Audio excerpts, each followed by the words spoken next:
प्रवाहामध्ये हा समाज यावा यासाठी संविधानाची निर्मिती केली आणि या समाजाला मुख्य प्रवाहामध्ये आणण्याचं काम केलं। पण 50 ते 60 वर्षामध्ये फक्त अनुसूचित जातीसाठी माझ्या ग्रामपंचायतमध्ये फक्त एक वेळेस महिलाला संधी मिळालेली आहे। आणि जर 50-50, 60-60 वर्ष 2-2, 3-3, 4-4, 5-5 पिढ्या या गोष्टीची वाट बघत असते स्वावलंबी होण्यासाठी, जर 60 वर्षामध्ये जर एकदा अनुसूचित जातीला जर संधी मिळत असेल तर मागास प्रवर्ग म्हणजे एसी कॅटेगरीच्या लोकांनी 60-60 वर्षे वाट बघायची आणि इतर लोकांच्या हाताखालीच अजून किती वर्षे काम करायचं। कृपया मी जे सांगतेय त्याकडे एकदा पुन्हा लक्ष द्या। आपण अनुसूचित जातीपासून आपण हा आरक्षणाचा पूर्ण अनुसूचित जातीपासूनच आरक्षण प्रक्रिया सुरू करण्याचे शासनाचे निर्देश आहेत। कृपया या बाबीची आपण सर्वांनी नोंद घ्यावी।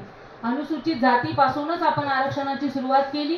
अनुसूचित जाती महिला, त्यानंतर अनुसूचित जमाती महिला, मग नागरिकांचा मागास प्रवर्ग, त्यानंतर नागरिकांचा मागास प्रवर्ग महिला, या प्रकारे आरक्षण प्रक्रिया पार पाडली आणि आता आपण फक्त सर्वसाधारण महिलाचं आरक्षण या ठिकाणी काढत आहोत। हे सर्व प्रक्रिया ही निवडणूक आयोगाने वेळोवेळी दिलेल्या सर्व मार्गदर्शनानुसार पार पडत आहे।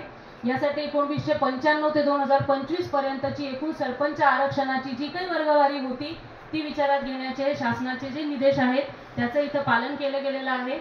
आता आपण सर्वसाधारणमध्ये आपल्याला ज्या 5 चिठ्ठ्या काढायच्या आहेत त्या काढूयात। याच्यानंतरही कुणाची तक्रार असेल तर नम्र विनंती आहे की आपण लेखीमध्ये प्रक्रिया संपल्यावर मला तक्रार द्यावी। जे आक्षेप असेल तो लेखीमध्ये मला कृपया द्यावा।